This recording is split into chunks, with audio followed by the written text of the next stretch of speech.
welcome back to Brashonomics. Heather Moore here filling in for Ben Brash. And joining us now is Dennis Gibb. He's the president of Sweetwater Investments. And it's always fun to hang out with people that are smarter than you, and that's what Dennis is to me, and we always learn a lot. So thanks for being here, and how are you, Dennis? Pretty low standard, Heather.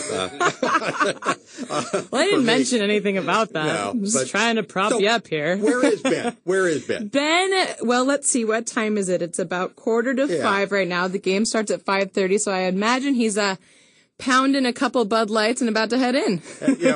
Ben, if you're listening to this, you're in real trouble. And you say FCC, they're going to be on you after I get done. You're over there at the game, and we're sitting up here in this dusty studio. How does this work? Overpriced beer, overpriced hot dogs. Oh, my God. I know. Now we've learned, though, that we got to bring a duster in when we come in, and not the kind that just moves stuff around, the kind that traps it. I usually do mine with one of those garden blowers. Works really well.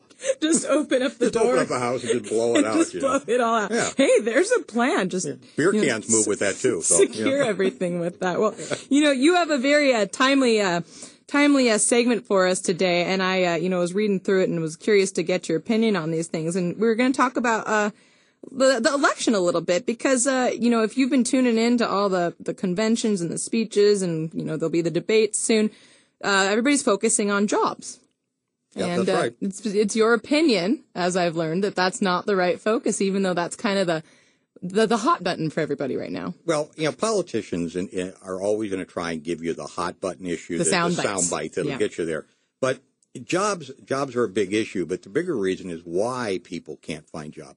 Why can't 54% of the last year's college graduates find a job? I mean, Paul Ryan said it beautifully at the convention. He said, those kids are sitting in their childhood bedrooms, looking at a faded Obama picture with no job.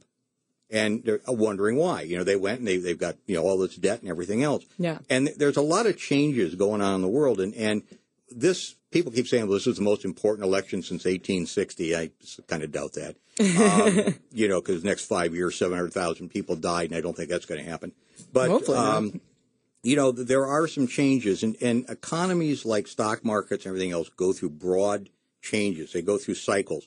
And the cycles tend to last 17 to 25 years. You called this a period transformation. Exactly. And we had another one of these starting in about 1965, and it went until 1982. Mm-hmm. And then after 1982, in the stock market, we went into a great bull market, which lasted until 2000. So it's interesting that these, if you go back and look at these cycles in history, they're all about 17 to 25 years long, both the ups and downs, which is about the life cycle of a generation. Mm-hmm. So when the generations change, everything changes. And one of the reasons we went into a bear market and had problems in the 60s was because my generation, all 78 million of us, were coming out and we were become politically active. And we were self-centered, we'd been sheltered all our lives. And suddenly people were asking us to go fight a war or whatever, and most of our answer was, hell no, we're not going to go. Yeah. Except for guys like me. There were some people who were just too stoned to go. But anyway, so now we're in another generation. We have 78 million people of my age, 1946 on, who are retiring or supposed to retire.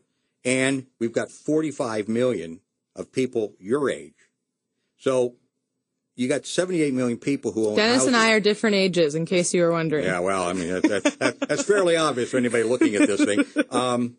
But there are 78 million people out there with houses and stuff like that and a lot of junk, and they're going to want to sell that. So the idea that there's one buyer for every seller may not work anymore. I mean, how do you go from selling 78 million people selling stuff to 45 million people buying it without there being a depreciation in prices? Yeah. So you have this generational change. And the other problem is that my generation won't or can't retire. So the people who are coming up, the jobs that we had aren't there for them because we're still working. Yeah. Yeah, we're occupying them. So that causes tension. There are economic issues going on. For example, in all the countries in the Western world, the big GDP countries and Japan, the population is actually not growing at all. It's actually going negative. Germany has a birth rate of 0.9 children per woman of childbearing age. Really? Exactly. So negative. Yeah, we're 1.8.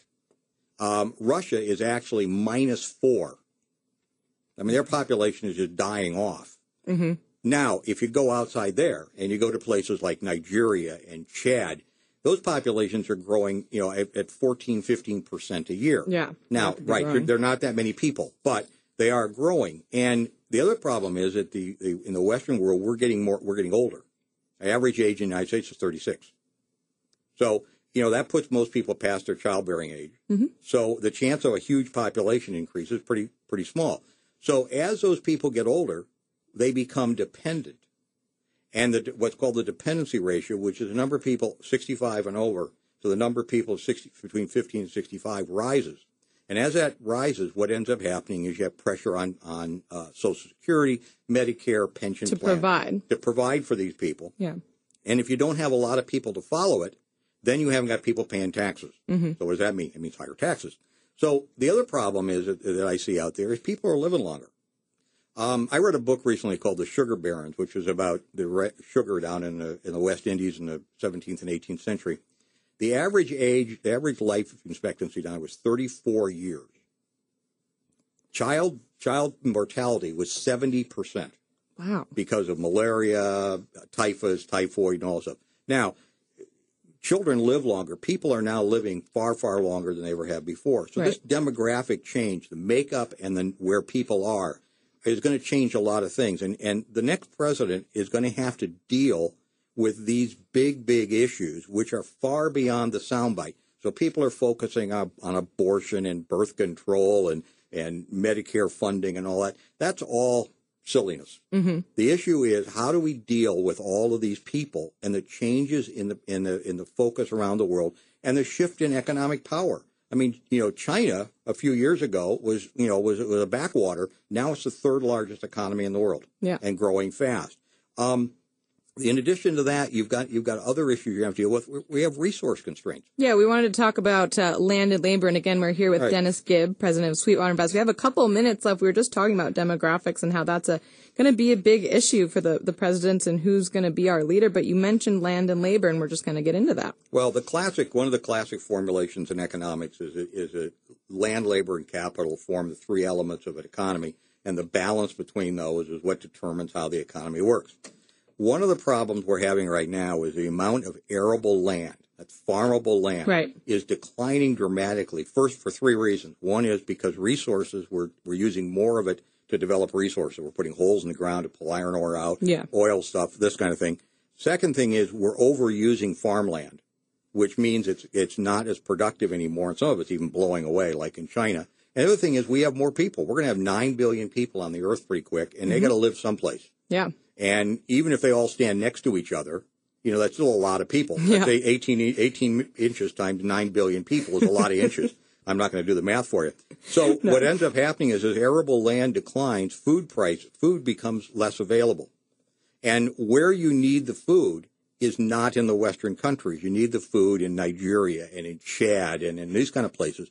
And they haven't got the land to grow it in, and they don't have the resources. They don't have the economies that we have to make that land work. So that's a problem that you got over there. And then labor forces are shifting. It doesn't do you any good if 10,000 truck drivers are unemployed in Calcutta and you can't get your Boeing airplane part out of the port of Seattle.